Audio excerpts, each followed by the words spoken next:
Part kedua kali ini kita akan membahas double integral in polar coordinates dengan general surface. Jadi bentuk areanya itu dia mempunyai fungsi. Fungsinya itu ada dua macam, R simple set dan theta simple set. Untuk R simple set dan theta simple set, perbedaannya adalah pada kondisi di mana kalau R simple set, R-nya menjadi sebuah fungsi, jadi ini fungsi R terhadap theta, contohnya R2 cos theta. Kalau di theta simple set, itu contohnya kita inverse bentuk ini menjadi R per 2 cos min theta. Jadi ini theta fungsi R. Jadi nanti R-nya di input.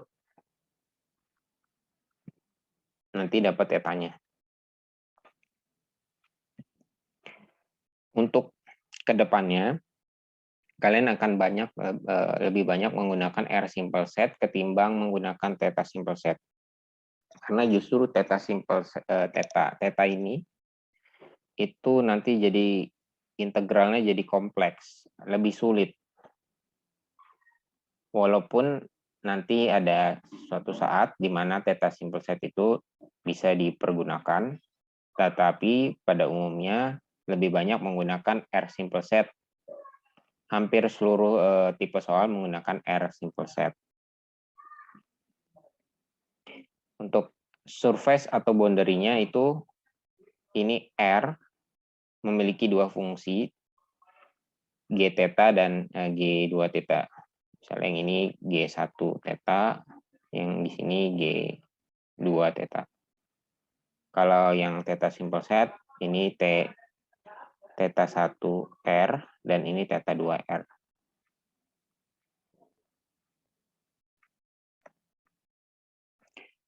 Kita masuk dulu untuk ke intuisi geometric interpretation-nya, di mana pendekatannya sama seperti part pertama, itu triangular approximate dan rectangular approximate. Contohnya ini di mana fungsi R theta bentuknya seperti curve. Nah, untuk menghitung katakanlah volume dari 0 derajat sampai 90 derajat atau pi per 2, itu menggunakan segitiga sebagai pendekatan, approximation-nya. Nah, kalian cukup menggambar segitiga-segitiga ini, kemudian menjumlahkan luasan segitiga-segitiga tersebut. Kalau misalkan menggunakan rektangular, itu dibagi lagi. Jadi setelah dibuat segitiga, kalau rektangular itu kembali dibagi dengan lingkaran. Jadi pembagiannya itu dengan menggunakan garis R-nya, garis iso-radiusnya. Seperti ini. Jadi bentuknya nanti berbentuk seperti persegi kalau misalkan bentuknya kecil, atau persegi panjang. Kalau bentuknya agak besar, dia jadi seperti trapesium. Kalau misalkan bentuknya dua fungsi, ada fungsi 1 yang merah dan fungsi 2 yang biru, itu juga sama, bisa menggunakan pendekatan persegi seperti ini. Metodenya sama yang di part 1, atau kalian bisa menggunakan metode segitiga. Misalkan segitiganya di sini, ini segitiga 1. Setelah kalian menghitung segitiga 1, kalian menghitung segitiga 2, ya, dengan batasnya itu yang si biru. Nah, nanti segitiga 1 dikurangi dengan segitiga 2. Nah, ini sisanya adalah area yang ingin dicarinya. segitiga 1 sampai atas, sampai ujung sini, segitiga 2 yang warna biru. Selisihnya delta segitiga, ini adalah area yang dibatasi oleh dua kurva. Untuk R simple set, kita berikan fungsi ketinggian sama yang seperti contoh di part pertama, yaitu f r theta sama dengan R. Untuk area bagian bawahnya itu dibatasi dengan R theta 4 plus cos 20 theta. Bentuknya kalau kalian masukkan ke dalam GeoGebra atau misalkan MATLAB atau kalkulator grafik lainnya, itu seperti ini. Ini jari-jarinya itu dimulai dari 0 sampai 4, sedangkan untuk 0 sampai 4 plus cos 20 theta, kalau 4 ini tengah-tengahnya, nanti cos 20 theta ini nilainya range-nya itu dari min 1 sampai dengan 1. Nilai dari si cos 20 theta ini. Sehingga kalau kita jumlahkan dengan 4 ini, nanti nilai si 4 ini akan memiliki range dari 3 sampai 5. Itu untuk nilai si R atasnya ya, ini yang atasnya. Untuk tetanya itu dimulai dari 0 sampai 360 atau 2 pi. Setelah boundary-nya ditulis, didapatkan, tinggal membuat integralnya, masukkan batas atas dan bawah, sudut awal sampai sudut akhir, kemudian fungsinya dan dA areanya. Ini R, dR, d theta ini sudah bentuk yang fix, yang harus diingat.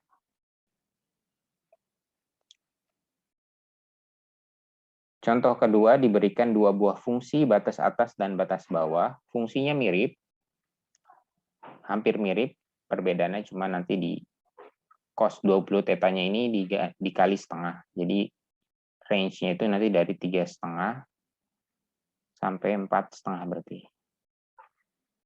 Kemudian yang ini dari 1,5 sampai 2,5. Nah, untuk 20 theta sama 10 theta ini yang berbedanya nanti dari jumlah jerujinya ini. Yang 20 theta jumlah jerujinya lebih banyak karena perputarannya itu frekuensinya lebih tinggi. Ini kan 20, ini bisa disebut sebagai frekuensinya, sedang ini lebih rendah. Jadi jumlah jerujinya lebih rendah. Yang R2 ini sebagai batas atas dan R1 ini sebagai batas bawah. Jadi yang dihitung nanti adalah area di sini, di antara dua jeruji. Untuk R-nya tadi, batas bawahnya ini, batas atasnya ini, dan untuk tetanya itu perputaran dari 0 sampai full. Berarti ini full rotation. Tinggal buat integralnya. Pertama batas bawah, batas atas, kemudian sudut, R, dr, fungsinya dikali R, dr, d theta.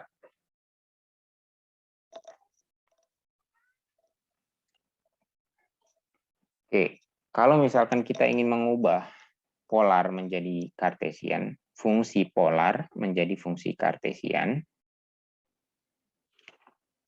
contohnya saya ambil yang R4 plus 20 theta, di mana R itu kan bentuknya adalah akar X kuadrat plus Y kuadrat, 4 tidak berubah, cos theta tidak berubah, 20 tidak berubah. Nah, untuk theta itu adalah tan min 1. Untuk mencari theta itu tan min 1 Y per X. Polar koordinat yang R tadi 4 plus cos 20 theta. Nah, setelah kalian ubah menjadi Kartesian, nanti bentuk grafiknya juga sama. Seperti polar ya. Perbedaannya adalah inputnya. Kalau di sini inputnya itu theta, jadi R theta. Kalau di sini inputnya itu adalah XY. XY yang close ya. Di sini dibatasi oleh nilai 4. Jadi masukin Y, kemudian X akan mengikuti. Jadi kalau saya masukin X, karena nilainya dibatasi oleh 4, kondisi ini adalah yang membatasinya, maka nanti Y-nya akan ikut. Atau saya masukin Y, maka X-nya akan ikut.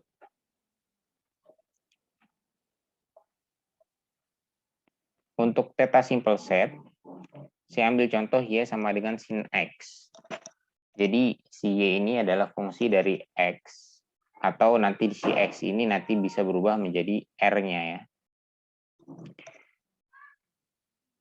Di sini ada vektor hijau, oranye, dan warna biru, di mana vektor ini kita anggap sebagai sebuah R atau vektor yang jari-jari.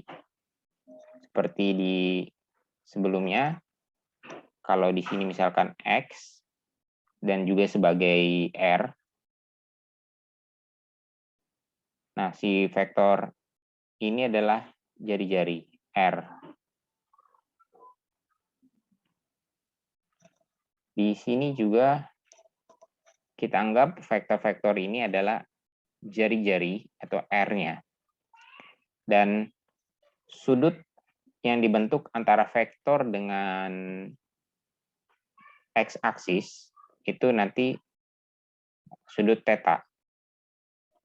R, X, Y.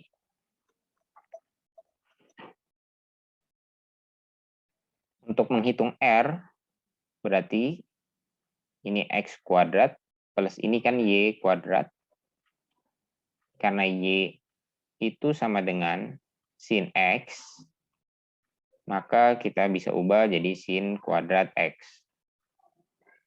Jadi kita simplifikasi untuk menjadi satu buah variabel aja, yaitu X. Jadi R fungsi X. Karena kita ingin membuat theta fungsi R, di mana untuk mencari sebuah theta, itu bisa dengan menggunakan formula ini, arctan, arcsin atau arccos, Y per X, Y per R, atau X per R, kita bisa pilih salah satu. Pilih yang mana, karena kita ingin membuat dengan fungsi R, berarti kita bisa pilih sin, karena ada R-nya, atau cos. Nah, tadi si R tadi sudah dibuat ke dalam fungsi X, jadi yang paling memudahkan itu, daripada kita balik ke Y, maka kita pilih yang cos. Sehingga, kalau kita masukkan si X ini, kita inverse ya, kita inverse X-nya. Cara menginversnya berarti kan ini R kuadrat, X kuadrat plus sin X kuadrat. Kita pindahkan sin-nya ke sana, jadi R kuadrat min sin kuadrat X sama dengan X kuadrat. Terus kita akarkan, berarti R kuadrat min sin kuadrat X diakarkan sama dengan X. Maka X ini kita substitusi ke sini. Jadilah ini. Permasalahannya adalah theta ini masih belum sepenuhnya fungsi R. Masih ada X di dalamnya. Nah, kita tahu X-nya tadi bentuknya seperti ini. Kalau kita masukkan lagi X ini substitusi ke si X di dalam sin, maka fungsinya akan menjadi series yang terus berulang sampai tidak ada batasnya.